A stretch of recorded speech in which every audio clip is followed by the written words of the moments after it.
DJ squad. So இன்றைக்கி என்ன video பார்க்குறீங்கன்னா, all eyes on Rafah. So ரீசெண்டாக ரொம்ப ட்ரெண்ட் ஆகிட்டு இருக்குது. ஸோ இதை ஸ்டடி பண்ணால் மேக்ஸிமம் இதில் எக்கச்சக்கமான உண்மைகள் இருக்குது, ஆஸ் வெல் அஸ் ரூமர்ஸும் போயிட்டுருக்கு. ஸோ இதில் மேக்ஸிமம் என்ன பார்க்கணும் அப்படின்னா, இப்போது இந்த ஹமாஸ்காண்டி நிறைய பொதுமக்கள் தான் சாகுறாங்க. ஸோ அதை எப்படியாட்டு நிறுத்தணும். ஸோ அதனால் இப்போது மேக்ஸிமம் இந்த 2 விஷயத்துக்கு தெரியும், ஓகேங்களா. பாலஸ்தீனும் இஸ்ரேலும் சண்டை போட்டுட்ருக்காங்க. ஸோ அவங்க என்ன சொல்லியிருந்தாங்க அப்படின்னா, இஸ்ரேல் மக்கள், ஸோ இந்த மாதிரி ஹமாஸ் ட்ரூப்ஸ் வந்து இங்கே இருக்காங்க, ஸோ அவங்க நான் மொத்தமாக அழிக்கணும் அப்படிங்கிற ஒரு நோக்கத்தில் பண்ணிகிட்ருக்கு. பட் இந்த நோக்கம் நாளடைவில் நம்மளோட பாலஸ்தீன் மக்களை ரொம்ப பாதிக்குது. ஸோ அந்த பொதுமக்கள் என்ன பண்ணுவாங்க, ரைட்டா? ஸோ தகுந்த பிளான் கிடையாது, ஒன்றும் கிடையாது, சும்மா அட்டாக் பண்ணிடுறது. ஸோ அதுக்கும் சில எக்ஸாம்பிள்ஸ் கொடுக்குறாங்க, அதுவும் காமெடியாக இருக்குது, ஓகேங்களா. So all eyes on Rafah. So இப்போ ரீசெண்டாக ட்ரெண்ட் ஆகிட்டே இருக்குது. என்ன அப்படிங்கன்னா, சிம்பிள் தான். இந்த பாலஸ்தீன் மக்கள் காசால் வாழ்ந்துட்டுருக்காங்க. அண்ட் அந்த காசாவில் இருக்கிற மக்கள் பாலஸ்தீன்ஸ் தான் மேக்ஸிமம், ஓகேங்களா. ஹமாஸ் அப்படிங்கிற ஒரு ட்ரூப்ஸ் அங்கேயும் உள்ளே இருக்காங்க அப்படின்னு சொல்லிட்டு நம்ம இஸ்ரேல் என்ன பண்ணுறாங்க, போர் அடிக்கிறாங்க. ஸோ போர் பண்ண முச்சல அவங்களோட பாலஸ்தீன் மக்கள் தான் மேக்ஸிமம் சாகுறாங்க. அண்ட் அதுக்கப்புறம் நான் மேக்ஸிமம் இந்த காசாவில் தான் பண்ண போகிறேன் அப்படி சொல்லிட்டு சொல்கிறாங்க. ஸோ ஓகே அப்படின்னு சொல்லிட்டு பாலஸ்தீன் மக்களும் மிடிலுக்கு வந்துட்டாங்க, ஓகேங்களா. ஸோ காசாலேருந்து ஒரு மிடிலுக்கு வந்துட்டாங்க. ஸோ ஒன்ஸ் அந்த டாப்பில் அவங்க முடிச்சிட்டாங்க. ஸோ இஸ்ரேல் ஃபுல்லாகவே டெஸ்ட்ராய் பண்ணிட்டாங்க. ஸோ நாங்கள் மிடிலில் நடத்த போகிறோம், நிறைய பேர் தப்பிச்சுட்டு வந்துட்டாங்க அப்படின்னு சொல்லிட்டு மிடிலையும் நாங்கள் நடத்த போகிறோம், நீங்கள் வெக்கேட் ஆகிருக்கோங்க, ஸோ லைக் சவுத்து பாட்டுக்கு போயிருக்கோங்க அப்படின்னு சொல்கிறாங்க. ஸோ அந்த சவுத்து பாட்டு தான் ராஃபா. ஸோ அந்த ராஃபா அப்படிங்கிறது லைக் எகிப்துக்கு முன்னாடி இருக்கிறது. லைக் எல்லையில் எகிப்து அது நல்ல பெரிய சோறு மாதிரி வச்சுருப்பானுங்க. ஸோ அதுக்கு முன்னாடி அந்த எகிப்து சோத்தில் எலக்ட்ரிக் ஷாக்ஸ்லாம் வச்சுருப்பாங்க. ஸோ மற்ற நாட்டுக்காரன் இன்னொரு நாட்டுக்காரருக்கு வரக்கூடாது அப்படிங்கிற விஷயத்தில் நல்லா கிளியராக இருக்காங்க. உள்ள அளவும் பண்ண மாட்டோம் அப்படின்னு கிளியர் கட்டாக சொல்லிட்டாங்க. ஸோ இந்த எகிப்து எண்டில் அந்த பார்டர்லேயும் லைக் காசாக்கு மிடில், அதுக்கப்புறம் சவுத் இருக்குல்லே அங்கே மட்டும்தான் இருக்க முடியும் அவங்களால. ஸோ அப்போ ஈஸியாக எல்லோரும் வெக்கேட் ஆகி டென்ட்டு போட்டு அதில் உட்காந்துருக்காங்க, ஓகேங்களா. ஸோ ஒரு 2 days முன்னாடி ஒரு விஷயம் வந்திருக்கு. ஸோ அதில் நோட்டீஸ்லாம் வந்து அந்த ராஃபாவில் 2 ஹமாஸ் லீடர்ஸ் இருக்கிறாங்க அப்படிங்கிறத அவங்களுக்கு வருது. ஓகே, அந்த 2 பேரும் போட்டு தரணும் அப்படின்னு சொல்லிட்டு உள்ளே போகிறாங்க. ஏர் ஸ்ட்ரைக் பண்ணுறாங்க. ஒரு ப்ராப்பரான பிளான் கிடையாது, ஒன்றுமே கிடையாது. சும்மா அவங்க பாட்டு போகிறாங்க, தாக்கணும், அந்த 2 பேரும் எப்படி கொள்ளணும் அப்படிங்கிற ஒரு ஊக்கத்தோடய போட்டாங்க. ஸோ அந்த ஏர் ஸ்ட்ரைக் பண்ணுறதுல ஹமாஸ்ங்கிற 2 லீடர் இறக்கலை. அதில் பாதிக்கப்பட்டவங்க 45 பேர். அவங்க இப்போ ஹீரோவும் இல்லை. ஸோ அந்த 45 பேரும் உயிரோடு இல்லை. ஸோ அதில் 45ல் 70% பேர் வந்து நம்ம குழந்தைகள் தான், மிச்சம் பொண்ணுங்க. ஸோ பெண்கள் குழந்தைகள் மட்டும் இந்த விஷயத்தில் இறந்துருக்காங்க. அந்த 2 ஹமாஸ் லீடர்ஸ் இறக்கலை. ஸோ அதில் நல்லா பார்த்துக்கோங்க, ஒரு ப்ராப்பரான விஷயம் தெரியாது. அந்த 2 பேருக்காண்டி 45 பேர் அங்கே இறந்துருக்காங்க. ஆல்ரெடி அமெரிக்கன் பிரசிடெண்ட் வேறு இதை பற்றி பேசினார். நீங்கள் இந்த ராஃபா மேலே காய வச்சிங்க அப்படின்னா என்னோட எல்லா வெப்பன்ஸையும் நான் ட்ராப் பண்ணிடுவேன். விச் மீன்ஸ் அவங்க சொல்கிற அந்த விஷயம், அந்த ஆயுதங்களை இனிமேல் இஸ்ரேலுக்கு கிடையாது அப்படிங்கிற விஷயத்த கிளியராக சொன்னார். சொன்னி அடுத்த 2 நாளுக்கு அப்புறம் இந்த மாதிரி நியூஸ் வந்து அதுக்கப்புறம் இவங்க ஏர் ஸ்ட்ரைக் நடத்தி பண்ணிக்கிட்டு இருக்கானுங்க. ஸோ ஒன்ஸ் இந்த இது ரொம்ப வைரலானோடனே ஆட்டோமேட்டிக்காக அவங்களோட தரப்புலேருந்து என்ன சொல்கிறாங்க அப்படின்னா சரியான காமெடியாக இருக்குது. இஸ்ரேல் பிரைம் மினிஸ்டர், அவர் பேர் வந்து பெஞ்சமின் நெத்தன்யாகு, அவர் என்ன சொல்கிறாரு அப்படின்னா, ஆக்சுவலி இது வந்து அந்த 2 ஹமாஸ் தீவிரவாதி, லைக் அவங்க தீவிரவாதி இல்லை, பட் அவங்க ரொம்ப கெட்டவங்க. ஸோ அவங்கள அழிக்கணுங்கிறது தான் எங்களோட இஸ்ரேலோட குறிக்கோள். ஸோ அப்போ உங்கள் மிச்சில் 2 தலைவர்கள்லாம் நான் போடுத்துறதுக்காண்டி தான் நாங்கள் சென்ட் பண்ணோம் அப்படின்னு சொன்னாங்க. ஸோ பக்கத்தில் இந்த கேம்ப்பு அது எப்படி ஆச்சு அப்படிங்கிறத என்ன மாதிரி விளக்கம் கொடுக்குறாங்கன்னா, ஜஸ்ட் அந்த ஒரு பில்டிங்க்கு தான் நாங்கள் செட் பண்ணி எய்ம் பண்ணோம். ஏர்ஸ்ட்ரைக்கும் பண்ணியாச்சு. பட் பக்கத்தில் ஒரு ஆயுத கடங்கு இருந்துக்குது. ஸோ அதில் ஃபயர் பற்றி இந்த மாதிரி கேம்ப்ஸ் எல்லாமே எரிஞ்சு போயிடுச்சு அப்படிங்கிற மட்டமான ஒரு விஷயத்த சொல்கிறாங்க. ஸோ எப்படி ஆக்சுவலி இந்த ஏர் ஸ்ட்ரைக் வந்து என்ன மாதிரி ஆயுதத்தால் நிறைஞ்சிருக்குன்னா, அதான் நான் கிளியராக உங்களுக்கு சொல்கிறேன். இது வந்து யூஎஸ்ஏவோட வெப்பனோட ஒரு சின்ன ஒரு பாம். ஸோ அந்த வெப்பன் நேம் பார்த்தீங்கன்னா US made GPU 39 small diameter bomb. So இதை வந்து என்ன சொல்லுவாங்கன்னா எஸ்டிபி அப்படிங்கிற ஒரு பாம்னு குறிப்பாங்க. ஸோ இந்த எஸ்டிபி பாம் அப்படிங்கிறது சிம்பிள் தான், ஒரு சின்ன வெடிகுண்டு மாதிரி. கிட்டத்தட்ட 1/2 கிலோமீட்டர் கூட அதோட எஃபெக்ட்னஸ் இருக்காது. ஸோ இது வந்து இந்த பாம்பை கேரி அவுட் பண்ணுறதுக்கு 70 kgs சோர்ஸ் இருக்கணும். ஆனால் அங்கே இருந்தது என்னென்னா, லைக் அந்த 70 kg ஸ்டார்டிங் பண்ணிவிட்டு எக்ஸ்ட்ரா போட்டுட்டானுங்க. ஸோ என்ன போட்டதுனால என்ன ஆச்சு அப்படின்னா, ஸோ கொஞ்சம் பக்கத்தில் சதுரி ஃபயர்ஸ் பிடிச்சி இந்த கேம்பெல்லாம் பாலாக போயிட்டு, ஸோ அந்த பாலாக போனதில் 45 பேர் உயிரும் போயிடுச்சு. ஸோ ஒரு ஆள் இருக்காங்க, அந்த ஆள் வந்து ஒரு குழந்தைய தூக்குறாங்க.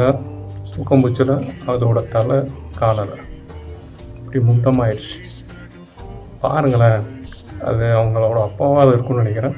ஸோ பார்க்குறாங்க, தலையே காணல. ரொம்ப சேடு. இப்போ வந்து ரொம்ப மனித படுகொலை அதிகமாகிட்டே இருக்குது. அதுவும் இந்த பாலஸ்தீனுக்கும் இஸ்ரேல் ஏன் இப்படி பண்ணுறாங்கன்னு தெரியல.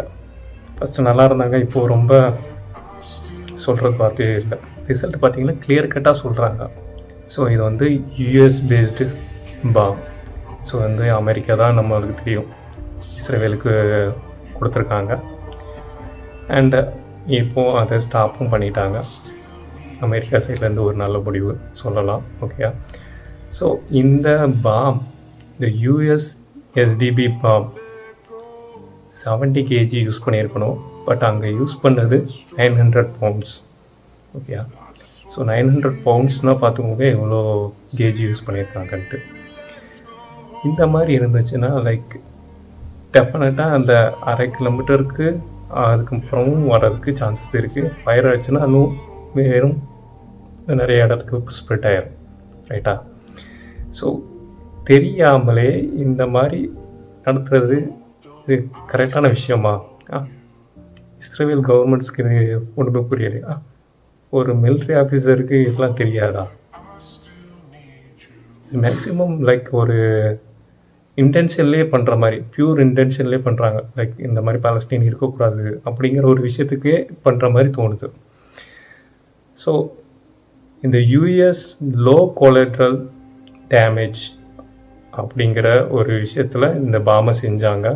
பட் இது ரொம்ப எக்ஸ்ப்ளோசிவாக போட்டு 45 பேரும் இப்போ நேரத்துக்கு இல்லை. So really chat.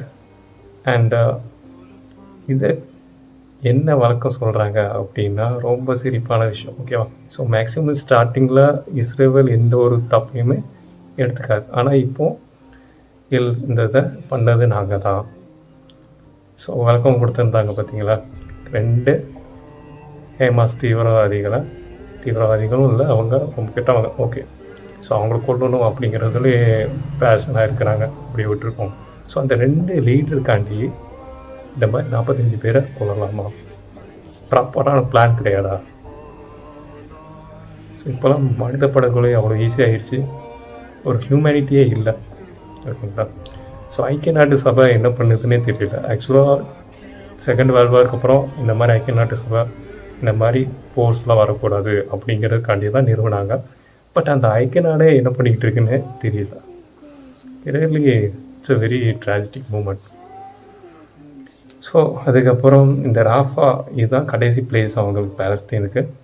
ஸோ இந்த ராஃபா மேலேயே இப்படி பண்ணுறாங்க அப்படிங்கிற பட்சத்தில் நிறைய பேர் செலிப்ரிட்டிஸ், கிரிக்கெட் இன்ஃப்ளூயன்சர்ஸ், ஸோ இவங்கெல்லாம் போட ஆரம்பிச்சிட்டாங்க ஸ்டோரிஸ். ஏன்னா அதுக்கப்புறம் அவங்களுக்கு பிளேஸ் வேறு எங்கேயும் இல்லை.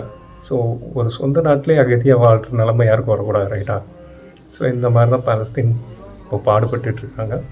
ஸோ அதனால் எல்லாருக்குமே இந்த நியூஸ் போய் அவங்க எல்லாருமே ஸ்டோரி வைக்கிறாங்க. So all eyes on Rafah, so all eyes on Rafah, so எல்லாருமே கவனிச்சுக்கிட்டு இருக்கோம் அப்படின்ட்டு. ஸோ ஒன்ஸ் இந்த மாதிரி அவங்க தரப்பில் இருந்து, இஸ்ரேல் பிரைம் மினிஸ்டர் தரப்பில் இருந்து அந்த மாதிரி விஷயம் சொன்னதுனால ஓகே அப்படின்னு சொல்லிட்டு யூஎஸ் கவர்மெண்ட் என்ன சொல்கிறாங்கன்னா, ஓகே நீங்கள் இன்வெஸ்டிகேஷன் நடத்துவோங்க, நடத்திட்டு எங்களுக்கு கிளியர் கட்டான ரீசன் வேணும், இல்லை அப்படின்னா ஸோ இன்னும் நாடுகளுக்கு வாக்குவாதம் ஏற்படும், கான்ட்ரவர்சி போக ஆரம்பிச்சிடும். ஸோ ப்ராப்பரான எவிடன்ஸோடு எங்களுக்கு ப்ரூவ் பண்ணுங்கள் அப்படின்னு சொல்கிறாங்க. ஸோ அதுக்கு அந்த இஸ்ரேல் பிரைம் மினிஸ்டரும் ஓகே நாங்கள் எல்லாத்தையும் ஒரு ஆப்ரேஷன் மூலமாக பண்ணுறோம், பண்ணிவிட்டு உங்களுக்கு எக்ஸாக்டான ரீசன் நாங்கள் சொல்கிறோம் அப்படின்னு சொல்கிறாங்க. ஸோ அதுக்கப்புறம் அதுலேயும் ரீசெண்டாக ஒரு விஷயம் ஸ்ப்ரெட் ஆகிடுச்சு. என்னென்னா எகிப்தில் உள்ள ஒரு சோல்ஜர் அங்கே இறந்துருக்காங்க. ஸோ அது வந்து சொல்லலை. ஸோ அந்த ராஃபாங்கிறது பார்டரில் இருக்குது, எகிப்து பார்டரில் இருக்குது. ஸோ அவங்க ஏர் ஸ்ட்ரைக் பண்ணுறதுல ஒரு சோல்ஜரும் இறந்துருக்காங்க. ஸோ எகிப்து சோல்ஜர் இறந்ததுனால எகிப்தும் இந்த சைட்லேருந்து ஒருத்தர் வீரமரணம் அடைஞ்சிருக்கிறாங்க அப்படின்னு சொல்லி இஸ்ரேலுக்கு சொல்கிறாங்க.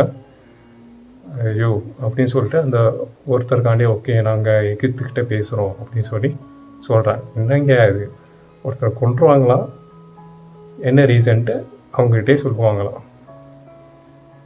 அவர் என்னடா பண்ணாங்க? சரி ஓகே அதை விடுங்க. ஸோ இந்த ஆல் ஐஸ் ஆன் ராஃபா இதில் பாதிக்கப்படுறது இந்த பொதுமக்கள் தான். இந்த பொதுமக்களை எப்படியாவது நல்ல விஷயத்துக்கு நல்ல இடத்துக்கு கொண்டு போகணும் அப்படிங்கிற விஷயத்தில் நிறைய பேர் ஹெல்ப்பும் பண்ணிக்கிட்டு இருக்காங்க. ஸோ நிறைய நாடும் இப்போ சப்போர்ட் பண்ண ஆரம்பிச்சிடுறாங்க. ஸோ லெட்ஸ் சி அந்த ரிசல்ட் என்ன மாதிரி சொல்கிறாங்க. Israel prime minister Benjamin Netanyahu என்ன சொல்கிறாருன்னு பார்ப்போம். என் ஸ்டோரி வைங்க, உங்கள் ஃப்ரெண்ட்ஸ்க்கு அனுப்புங்க. ஸோ இந்த வீடியோ உங்களுக்கு பிடிச்சிருந்தா நிறைய பேருக்கு அனுப்புங்க. ஏன்னா இந்த மாதிரி விஷயம் நிறைய பேர் தெரிஞ்சிருக்கணும். ஏன்னா அவேர்னஸ் இல்லாமலே நிறைய பேர் என்ன வாழ்கிறோன்னே தெரியாமல் அவன் பாட்டுக்கு வீட்டில் வாழ்கிறது கஷ்டங்களை பார்த்துக்கிட்டு இருக்காங்க. ஸோ இந்த மாதிரி நாட்டில் இந்த விஷயங்கள்லாம் நடக்குது. ஸோ அவங்களுக்கெல்லாம் நம்ம சப்போர்ட் பண்ணணும் அப்படிங்கிற பட்சத்தில் இங்கே ஒரு விஷயமாக இதை எடுத்து பண்ணுங்கள். நிறைய பேருக்கு இதை ஷேர் பண்ணுங்கள். ஏன்னா இது மேக்ஸிமம் நான் கவர் பண்ணுறது எல்லாமே ஷார்ட் அண்ட் ஸ்வீட்டில் முடிச்சிட்டேன். இந்த மாதிரி தான் ஆல் ஐஸ் ஆன் ராஃபாவில் சொல்கிறாங்க. ஸோ இதுதான் கான்செப்டு அப்படிங்கிற விஷயத்துக்கு அவங்க வருவாங்க. ஆஸ் வெல் அஸ் இந்த மாதிரி ஷேர் பண்ணுறதுனால லைக் மீடியா போடுறதுனால ஒன்றும் பயன் இருக்குமா? இல்லாது அப்படின்னு சொல்லுவாங்க. ஆனால் எல்லாருமே போட ஆரம்பிச்சிட்டாங்க. எல்லோரும் யூடியூப்லேயே போட ஆரம்பிக்கிறாங்க, இன்ஸ்டாவில் போடுறாங்க, ஃபேஸ்புக்கில் போடுறாங்க. ஸோ எல்லா ட்விட்டர்லேயும் வருது. ஸோ இந்த மாதிரி எல்லா வெப்சைட்லேயும் போடுறதுனால, எல்லா ஆன்லைன் சோர்ஸ்லேயும் போடுறதுனால டெஃபினட்டாக அவங்க பார்ப்பாங்க. ஸோ ஐக்கனோட தகுந்த ப்ரொடெக்ஷன் எடுப்பாங்க. ஸோ கரெக்டாக நீங்கள் எல்லாருமே இதுக்கு சப்போர்ட் பண்ணுங்கள். கொஞ்சம் ஸ்டோரிஸ் வைங்க, எல்லாத்துக்கும் ப்ரே பண்ணுங்கள். இனிமேல் இந்த விஷயம் நடக்கக்கூடாது. ஸோ ப்ரேயர் கண்டிப்பாக மற்றவங்களுக்கு ஹெல்ப் பண்ணும். ஸோ நம்மளோட ப்ரேயர் நமக்கு என்றைக்குமே விளைவிச்சதில்லை. ஓகே, ஸோ அவங்க பாலஸ்தீன்காண்டி நல்லா ப்ரேயர் பண்ணுங்கள். ஸோ அந்த மக்களோட மனநிலை, அந்த சிச்சுவேஷன்ஸ் எல்லாமே மாறணும். நல்ல ஒரு வாழ்க்கையை அவங்களும் வாழ ஆரம்பிக்கணும். ஸோ அதோட இந்த விழாக்க நான் முடிச்சுக்கிறேன். இந்த கண்டென்ட்டு ரொம்ப சென்சிட்டிவான விஷயம். ஏன்னா எல்லா நாடும் எதிர்த்துச்சுன்னா இஸ்ரேலால் ஒன்றும் பண்ண முடியாது, ரைட்டா? ஸோ இந்த மாதிரி விஷயத்துக்கு டெஃபினட்டாக ஒரு இந்தியன்ஸாக எல்லாருக்கும் வேறு கண்ட்ரிஸாக இருக்கட்டும், டெஃபினட்டாக இந்த மாதிரி விஷயத்துக்கு நீங்கள் சப்போர்ட் பண்ணுங்கள். நியாயமாக இருக்குது, டெஃபினட்டாக பண்ணுங்கள். ஸோ உங்களோட சப்போர்ட் தான் அவங்களோட பாதுகாப்பாக மாறும். லாஸ்ட்டாக அவங்க ஒரு நல்ல வாழ்வை அடைவாங்க. இதோட இந்த வீடியோ எண்ட் பண்ணிக்கிறேன். See you in the next video. Tata. Bye-bye.